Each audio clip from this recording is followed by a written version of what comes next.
and I was kind of getting into like witchcraft. Not really, but like I was delving into the realm. Wrap it up. Wrap it up.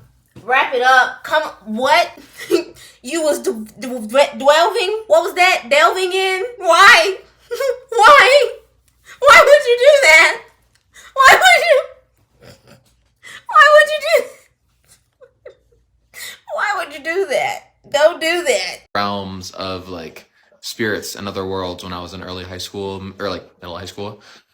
And things were like starting to like happen, but it might have just been me like freaking myself out, right? And then, well, one night, it's like a Sunday and well, it's a Saturday. I go to bed and I wake up and I sleep. When I was in high school, this is a big part of the story. I sleep like this. I sleep on my back like a vampire. Okay. And I don't move in my sleep. I sleep so soundly like that. So I'm sleeping in the basement like this on my bed. And I wake up at like midnight, okay, and I wake up freezing, like, which isn't too abnormal if I don't have a blanket on me. So I wake up freezing, and I notice that my blanket's like all the way at the end of my bed and like off the bed. So I like get it, put it back on me, fall asleep, wake up again, freezing, and this time it's like 2 a.m. and my blanket again is on the end of my bed, and ooh, I'm starting to think about where this story's going. It's freaking me out. Go to the end it's on the end of the bed and I, get it back and I'm like, what the heck? I go back to bed because I'm like, God, like, just let me sleep. Oh goodness. I fall asleep and then maybe I think it's like 4 a.m. now. So like, it's like 2-hour intervals.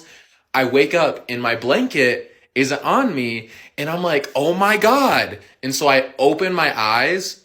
And I'm laying like this. I open my eyes, I'm laying on my bed and I look in my blanket and this is like a heavy, thick blanket, like a throw, or I don't know if that's the right term, but it's like a big, thick blanket, and it's hanging from my ceiling like this, like at the end of my bed, like not end of my bed, like it's on the bed, like it's in, like my bed's here, my feet are right here, and then the blanket comes down from my ceiling, and it looks like someone that's like 6'4" is like underneath my blanket. I literally, when I tell you the fear that went through me, I literally thought my first instinct wasn't like spirit, ghost, scariness. My first thought was, oh my God, this is someone who broke into my house and is a serial killer and is like about to kill me.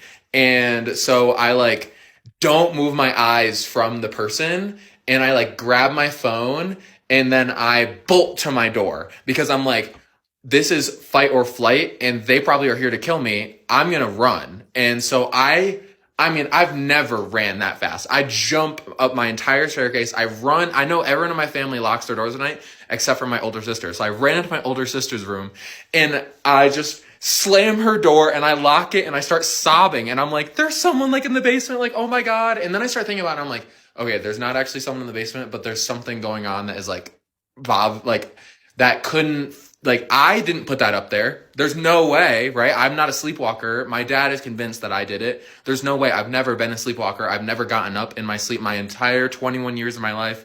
Never, ever, ever. And so I'm like sobbing to my sister and she's like, Jack, like, so we go back down there, right? Me and my sister, and I'm going, if you're a person like we had, like, the cops are on the, I don't know. We say something to like, if it was someone who was a killer, they wouldn't, I don't know. My sister wasn't really believing me. So like, she was like, let's just go down there. I go down there, open my door, and it's still hanging. And there's still that figure in my room. My sister's like, oh my God. And what it was my push-up tile ceiling.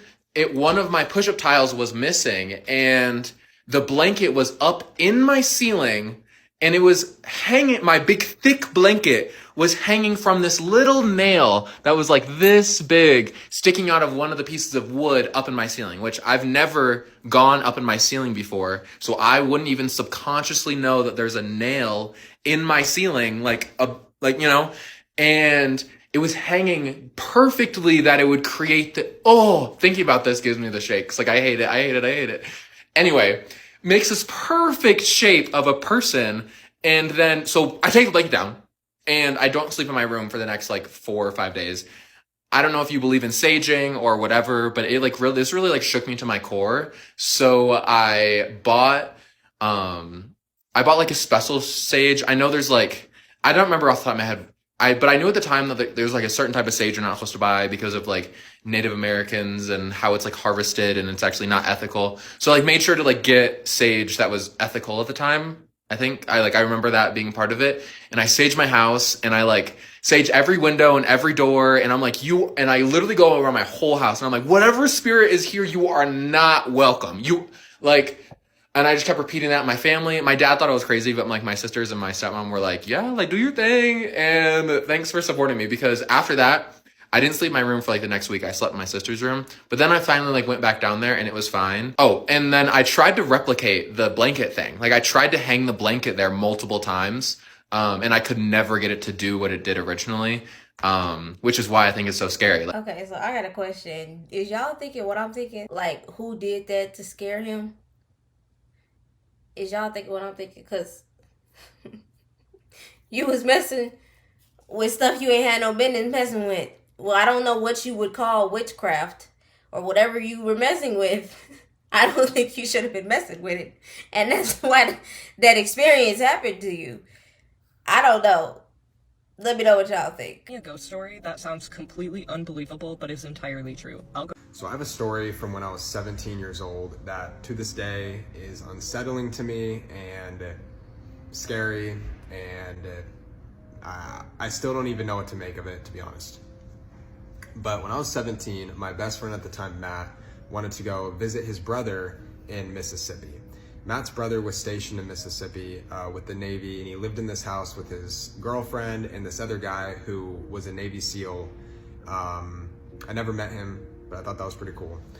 But yeah, so the whole plan was to go to Mississippi, hang out with Matt's brother, and then we were gonna go to New Orleans and go hang out on Bourbon Street and do all that. The drive was about 2 or 3 hours for me and Matt. So while we're driving there, Matt decides to tell me then, hey, by the way, my brother's house is haunted, ha ha ha ha ha. They've been having some problems, isn't that crazy?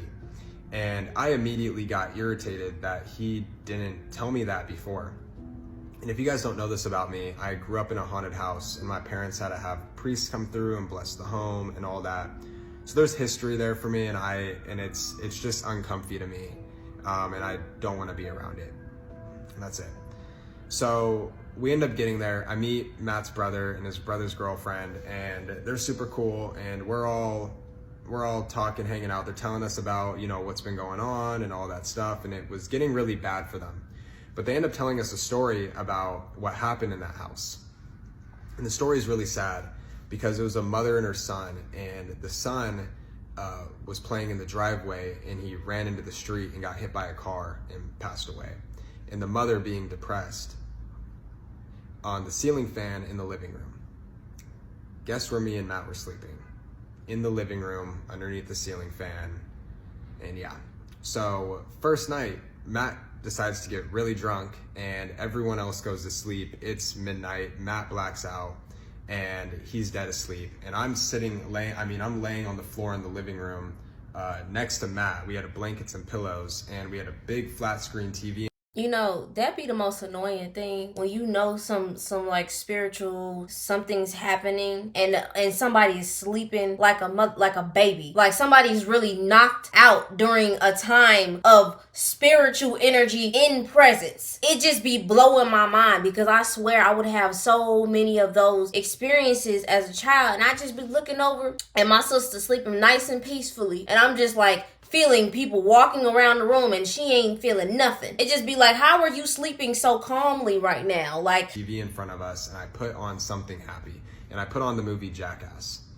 And I'm sitting there and I'm slowly nodding off. And do you know when you're sitting at night in front of a TV screen and you can kind of see the light flashing over your eyelids? You can like see the screen almost. So yeah, I was seeing that. So as I'm falling asleep, I start feeling footsteps pressing into the carpet around my body. And I thought it was maybe Matt.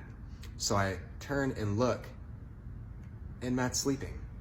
So it wasn't Matt. And the footsteps keep walking around my body, especially around my face. I feel the carpet pressing in around me. And my body goes into this state of fear. I was like frozen. I felt paralyzed and I didn't know what to do. And next thing you know, the screen in front of me goes black and I can hear Jackass playing, but it's just black. And I feel a heavy presence standing over me. And it felt like there was somebody standing over me, which is so unsettling to think about. And I start praying. That's like the only thing I feel like I was able to do. I just started like praying, like, God, protect me, like put a veil over me. I don't want to see this. Like, please go away. I didn't know what to do, and I end up falling asleep. Don't know how, but I did. And yeah, we wake up. I told them what happened. They're like, oh yeah, that's, you know, she walks through the hallway, she walks through the living room. And I was like, okay, that's creepy. So fast forward to the middle of the day. Matt's brother and his girlfriend, they go to work, and me and Matt are just hanging out at the house. We're in a good mood. We're not even thinking about anything, and we're sitting in the kitchen. So we're sitting in this round table in the back. So basically I'm sitting here and Matt is you. And behind me is a doorway, like a little bit further back behind me. And it goes to like the front door and then the hallway down to the bedrooms and then the living room. So me and Matt are eating boiled peanuts, talking, laughing. I have photos from this day and we're in a great mood. And Matt looks right past me and he goes, I'll name Matt's brother's girlfriend, Sarah. He goes, Sarah. And I'm like, Matt, Sarah's not here. And he goes, Sarah. And I was like, Matt, Sarah's not here. And then the door slams at the end of the hallway. And me and Matt spring up without saying a word to each other and haul ass out of that house. I've never ran so fast in my life, like genuinely. Like, we sat outside of that house until his brother and his brother's girlfriend came back. And we did not go back in until they came back, and we told them what happened. And they said, like, it's normal, it's been happening, and it's creepy.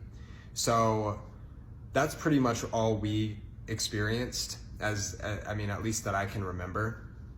And fast forward to what I heard is that Matt's brother and his girlfriend at that time, they ended up having to move out of that house. The Navy had to move homes for them because it got really aggressive, and whatever they were dealing with in there did not want them there. Y'all have to realize there are certain energy points all over this earth.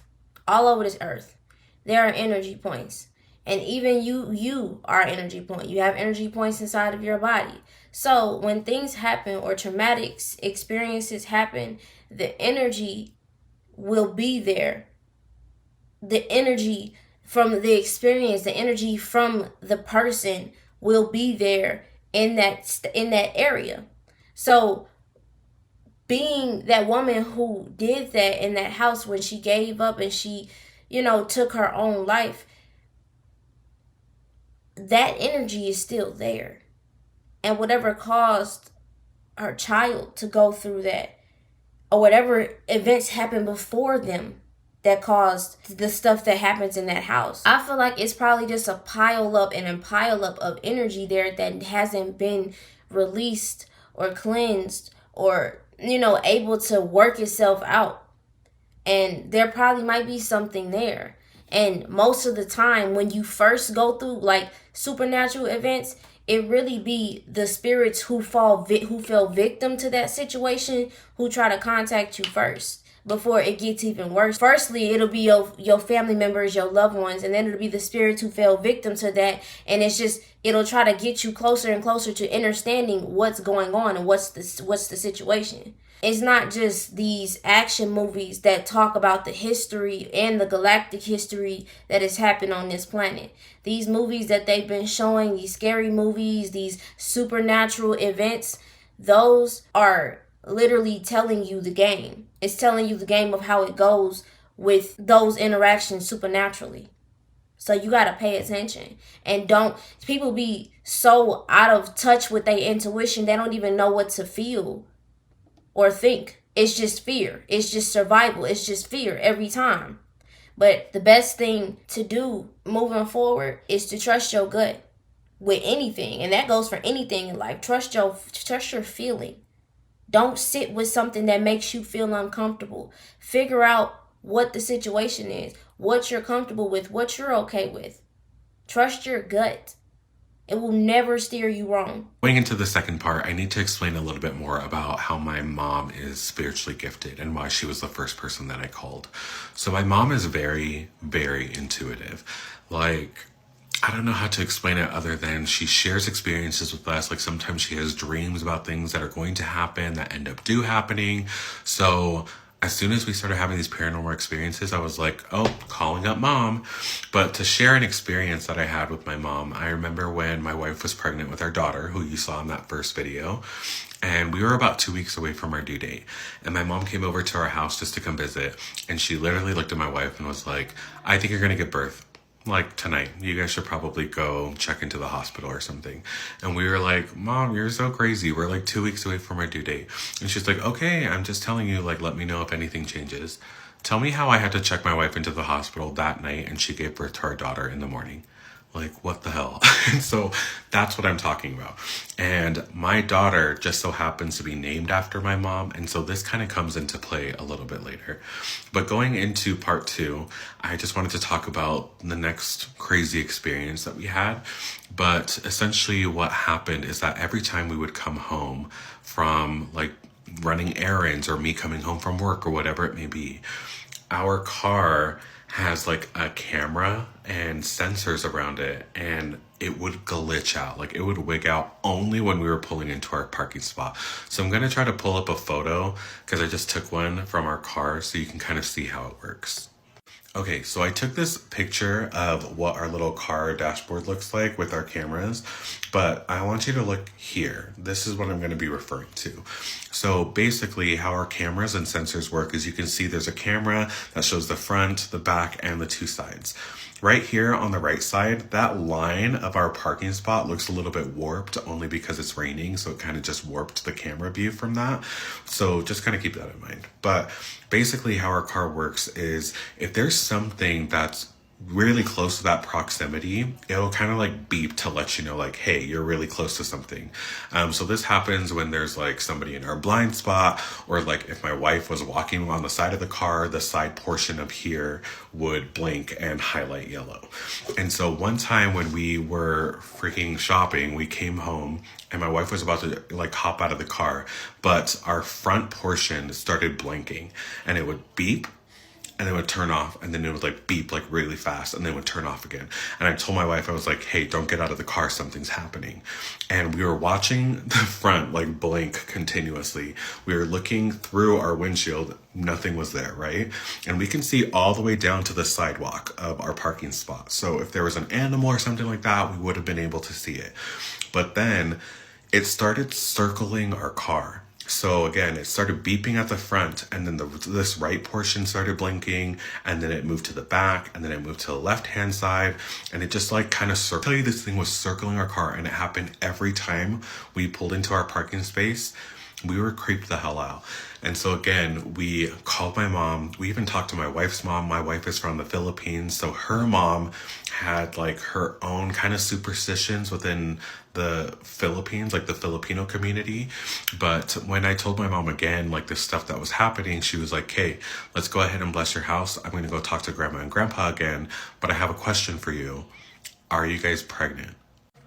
Now, when my mom asked us this question, my jaw freaking dropped. And I remember like having her on speaker, looking over to my wife. And I was like, yeah, Mom, we just found out that we're pregnant with our second kid. Like my wife had probably just taken a pregnancy test like a week or 2 ago. And it hadn't been too long, and so we hadn't shared any news with anybody, you know.